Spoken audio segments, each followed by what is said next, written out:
Hey, and welcome back to another video.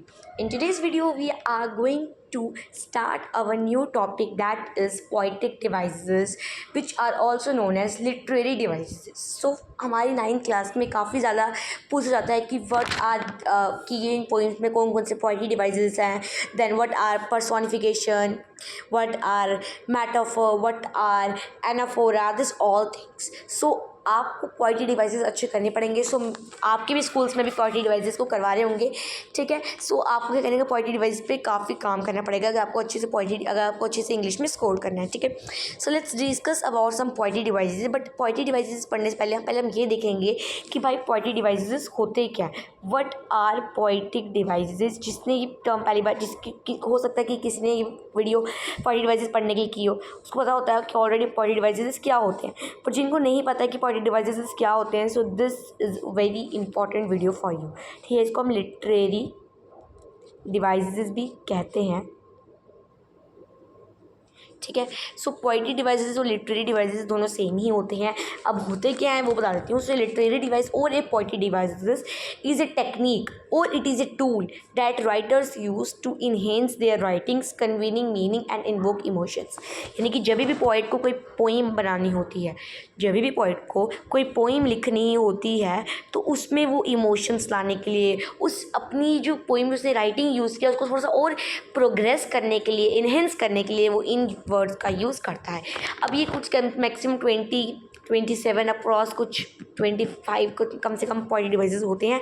But जो आपके 9th grade में पूरे यूज़ होने वाले हैं, उन्हीं पे हम आज चर्चा करने वाले हैं. So I hope poetry devices basically होते क्या है. This funda is clear to you that poetry devices और literary devices, it is a tool that writer use to enhance their writing skills and to invoke emotions.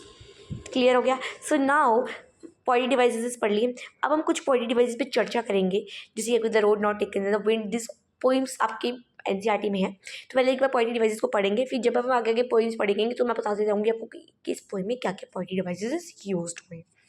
Okay, so let's discuss about some poetry devices which we have covered in today's video. Let's go. So यहाँ पे कुछ poetry devices मैंने आपके सामने show किए हैं. तो ये पोइट्री डिवाइसेस आपको एग्जाम्पल के साथ समझ आएंगे, तो आपको ध्यान से सुनने पड़ेंगे. लास्ट में इसका मैं आपके लिए एक टेस्ट भी प्रिपेयर करूँगी, ठीक है. सो फर्स्ट है मेटाफर, जो आपका आता है खासकर, ये कुछ इंपॉर्टेंट है. फर्स्ट आपका सिमिली. फर्स्ट क्या आपका simile. Now what is simile. So compares two things using as और like. Compares two things using as or like is known as simile. If I talk about that you are beautiful, it is simile? No, it is not a simile, because मैंने इसमें ना ही as use किया, मैंने ना ही इसमें like use किया. हम पहली बात तो हमें इसमें देखनी पड़ेगी कि हम कंपेयर कर रहे हैं. पहली बात इसमें देखनी है कि हम कंपेयर कर रहे हैं. दूसरी बात हमें देखनी है कि हम क्या as और आपके like टर्म यूज़ कर रहे हैं या नहीं कर रहे हैं. अब एग्जाम्पल आती है आपके सामने काफ़ी अच्छी वाली. The sun blazed like an angry fire. कि सन जैसी, इसका मतलब क्या है कि सन जो अभी धूप जो है ऐसे गुस्से वाली धूप पड़ रही है भाई, आग जल रही है, लू पड़ रही है ना, सब बोलते हैं. तो द सन ब्लेज लाइक, इसमें लाइक वर्ड यूज़ किया. या फिर मैं बोलूँ you are beautiful as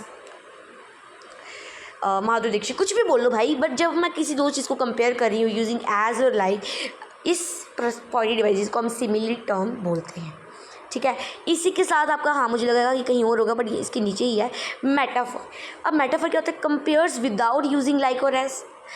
yes, जब हम किसी विदाउट यूजिंग लाइक और एज यहाँ पर बोलेंगे, या फिर हम बोले कि डायरेक्टली जब मैं किसी चीज़ को कंपेयर करती हूँ, यहाँ पे आप लिखोगे compares directly to any two bodies without using like और as is known as metaphor.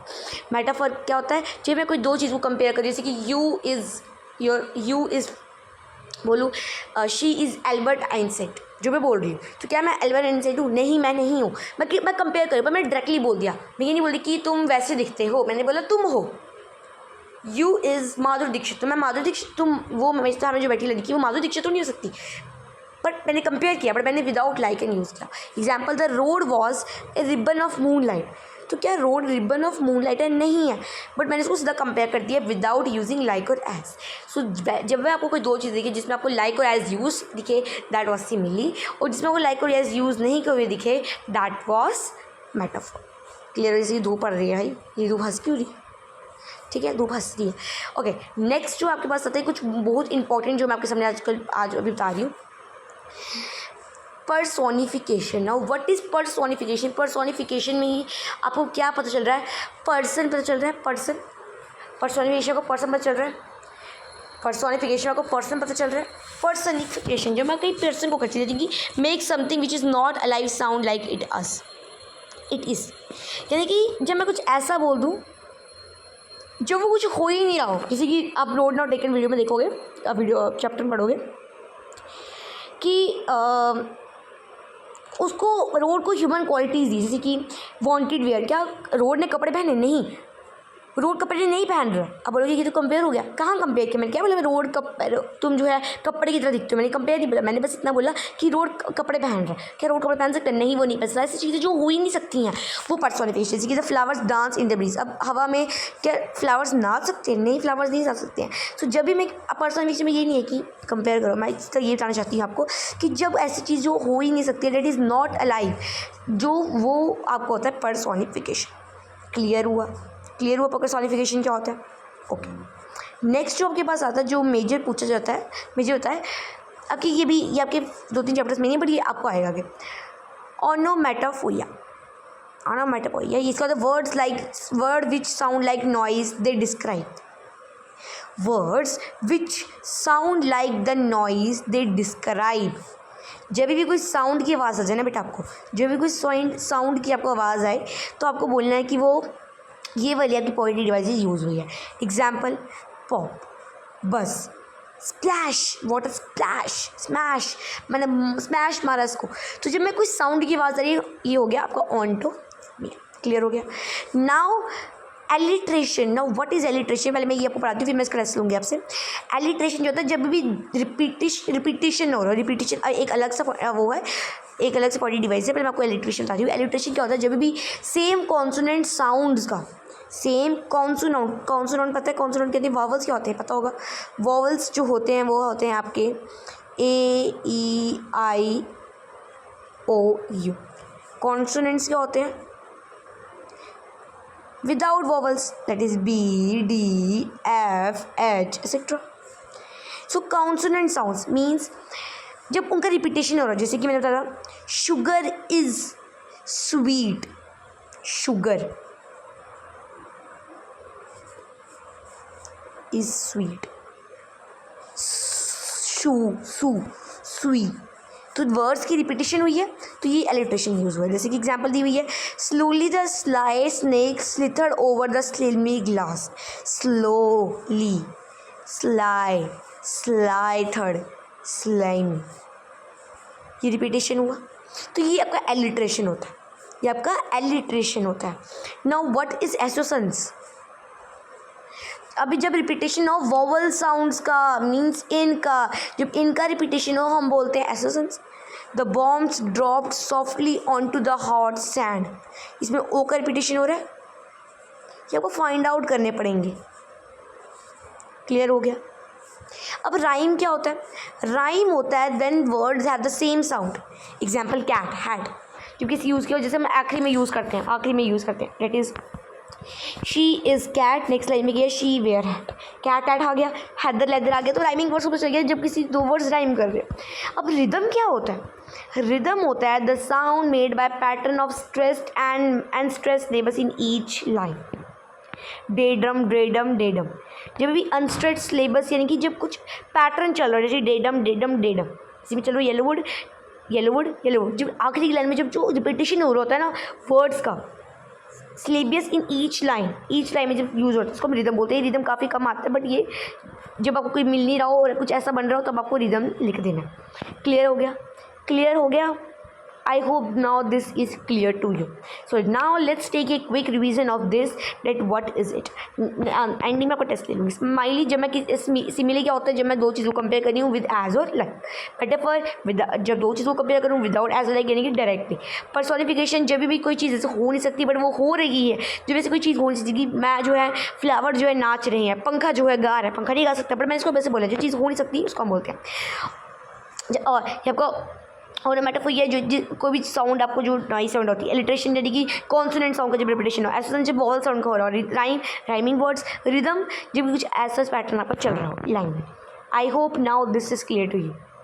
अब हम कुछ और पढ़ेंगे, जैसे कि हम इमेजरी पढ़ते हैं, then we are talk about the metaphor हमने पढ़ लिया, पर्सोनिफिकेशन पढ़ लिया, एलिट्रेशन हमने पढ़ लिया, हमने अब हम पढ़ेंगे फिर सिम्बोलाइज्म पढ़ते हैं, इमेजरी पढ़ते हैं, then we have to discuss about the essence भी पढ़ लिया हमने, ठीक है। कुछ कॉन्सेप्ट्स पढ़ते हैं, आपका इंजमेंट पढ़ते हैं, बहुत सारे पोएटिक डिवाइसेस हैं आपके, सो उन सब पे डिस्कस करते हैं, ठीक है। एनाफोरा पढ़ते हैं, okay let's discuss. Okay next is enjambment. अब ये क्या होता है, what is enjambment? So in poetry enjambment means to run the lines of a poem from one to next without using a terminating punctuation.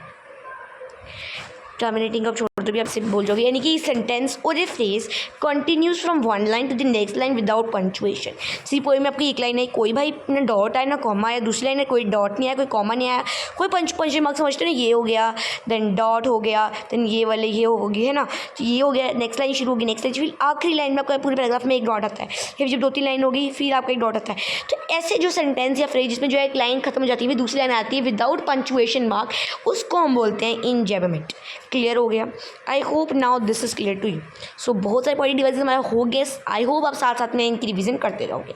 Clear हो गया? ठीक है, so let's discuss about the repetition and अब हमारा association तो हो ही गया है, जो वोवल साउंड का हो रहा है, तो रिपीटेशन और इमेजरी पे चढ़ते हैं हमारा, then we talk about the our next one. Next जो आता है आपका सिम्बोलाइज्म। सिम्बोलाइज्म का मतलब यहाँ पर आ रहा है आपका सिंबल, जो भी कोई चीज़ को हम जब रिप्रेजेंट कर रहे हैं, सिंबल उसको कर रहे हैं, उसको होता है सिम्बोलाइज्म। यानी कि use of any person situation और object to represent an idea of some sort is known as सिम्बोलाइज्म।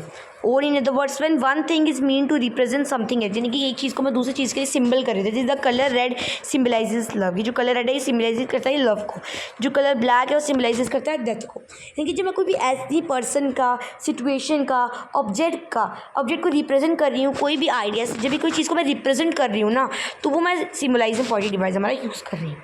ठीक है, क्लियर हो गया? समझ आ गया सबको? ब्लू मैं यूज़ करती हूँ मैक्सिमम हमारे स्काई के लिए, समझ आ गया?